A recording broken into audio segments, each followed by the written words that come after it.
Ana nan yaaddeessu. Lubbuun xiyya gaafan qabsutti makame duute.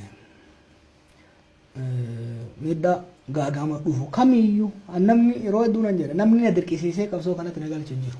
Filadheen itti seene. Filannoo hedduun qaban ture. Waan baay'een baradhe bakka fedhe hojjechuu hin danda'a. Bakka fedhe biyya fedhe jiraachuu hin danda'a addunyaan irratti biyya fedhe. Hojii kana anatu filate namni na dirqe hin jiru. Yookiin immoo hojii biraa dhaburraa miti. Biyya kanatti deebi'ullee anaaf filate osoo namni hin deebinnaan jiru.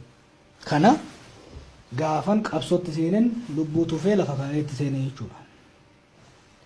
Sadarkaa amma jirutti sadarkaa biyyi sun amma keessa jirtutti anasii bahu jechuun uummata Oromoo ganuu jechuudha.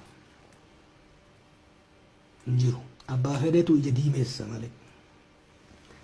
An beektaa umri xiyya mata 33 deemtu kana keessatti waan baay'een hojjedhe. Sakandii takka illee hin gaabbu. Takka uummata Oromoo hin ganne.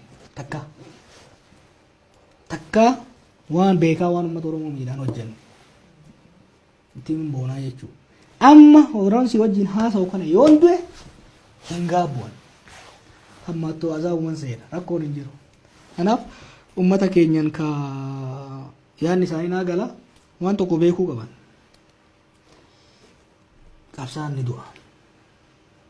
Qabsoon itti fufuu gaa'el ta'aa miti. Hayilee Fidaan ni du'e qabsoon itti fufe. Baaroon ni du'e qabsoon itti fufe.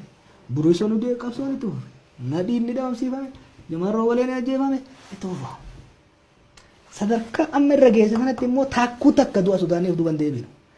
Abbaan as bokkaanetti qabsaa'ota as bokkaanee angorra turraa tokko angorra baana jiru abdii kudhadhu maaliif tokkoffaa nu kunnu kanurra hammaatatti dhufa biyya kana. Ogo kana. Lammaffaa immoo nama akka kiyyaa kanas bokkaa'uun hin danda'amu. Hin danda'amu. Minnesotaan deebi'u torban kana keessa mucaa kiyya ilaaluu nan deema. Garuu torban keessa nan deebi'a. Kanaaf anama booda jiruun tiyyas duuti tiyyas Oromiyaa keessa akkuma gaaf duraa jette. Kanaaf uummata keenyanis baay'ee yaaddeenaan jaa.